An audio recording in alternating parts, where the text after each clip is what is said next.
September 27, 2025 இன்றைய வாசகங்கள். முதல் வாசகம். இதோ நான் வருகிறேன், வந்து உன் நடுவில் குடிகொள்வேன். இறைவாக்கினர் செக்கரியா நூலிலிருந்து வாசகம். 2வது அதிகாரம் 1-5 முடிய மற்றும் 10-11 முடிய உள்ள இறைவார்த்தைகள். நான் என் கண்களை உயர்த்தி பார்த்தபோது, இதோ அளவு நூலை கையில் பிடித்திருந்த ஒருவரை கண்டேன். எங்கே போகிறீர் என்று நான் அவரை வினவினேன். அதற்கு அவர், எருசலேமை அளந்து அதன் அகலமும் நீளமும் எவ்வளவு என்பதை காணப்போகிறேன் என்றார். என்னோடு பேசிக்கொண்டிருந்த தூதர் திரும்பிச் செல்கையில் மற்றொரு தூதர் அவருக்கு எதிரே வந்தார். வந்தவர் முன்னவரிடம் இவ்வாறு சொன்னார்: ஓடி சென்று அந்த இளைஞனிடம் நீ சொல்ல வேண்டியது, எருசலேமில் எண்ணிறந்த மனிதர்களும் திரளான கால்நடைகளும் இருப்பதால் அந்நகரம் மதிலில்லாத ஊர்களைப் போல் இருக்கும்.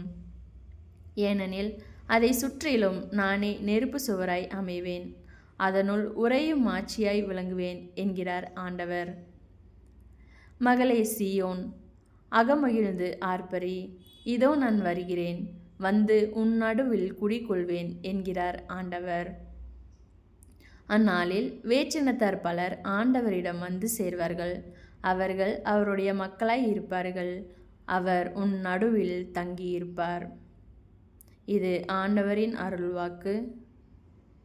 கிறிஸ்துவே உமக்கு புகழ். பதிலுரை பாடல். பல்லவி. ஆயர் தம் மந்தையை காப்பது போல ஆண்டவர் நம்மை காத்திடுவார். மக்களினத்தாரே, ஆண்டவரின் வாக்கை கேளுங்கள். தொலையிலுள்ள கடலோர பகுதிகளில் அதை அறிவியுங்கள். இஸ்ரேலை சிதறடித்தவரே அதை கூட்டி சேர்ப்பார். ஆயர் தம் மந்தையை காப்பது போல அதை காப்பார் என்று சொல்லுங்கள். பல்லவி. ஆயர் தம் மந்தையை காப்பது போல் ஆண்டவர் நம்மை காத்திடுவார். யாக்கோபை ஆண்டவர் மீட்டார், அவனிலும் வலியவன் கை நின்று அவனை விடுவித்தார். அவர்கள் வந்து சீயோனின் உச்சியில் பாடி மகிழ்வார்கள். ஆண்டவரின் கொடைகளை முன்னிட்டு பூரிப்படைவார்கள். பல்லவி. ஆயர் தம் மந்தையை காப்பது போல ஆண்டவர் நம்மை காத்திடுவார். அப்பொழுது கன்னி பெண்கள் நடனமாடி களித்திருப்பர். அவ்வாறே இளைஞரும் முதியோரும் மகிழ்ந்திருப்பர். அவர்களுடைய அழுகையை நான் மகிழ்ச்சியாக மாற்றுவேன். அவர்களுக்கு ஆறுதல் அளிப்பேன். துன்பத்திற்கு பதிலாக இன்பத்தை அருள்வேன். பல்லவி. ஆயர் தம் மந்தையை காப்பது போல ஆண்டவர் நம்மை காத்திடுவார். நற்செய்தி வாசகம்.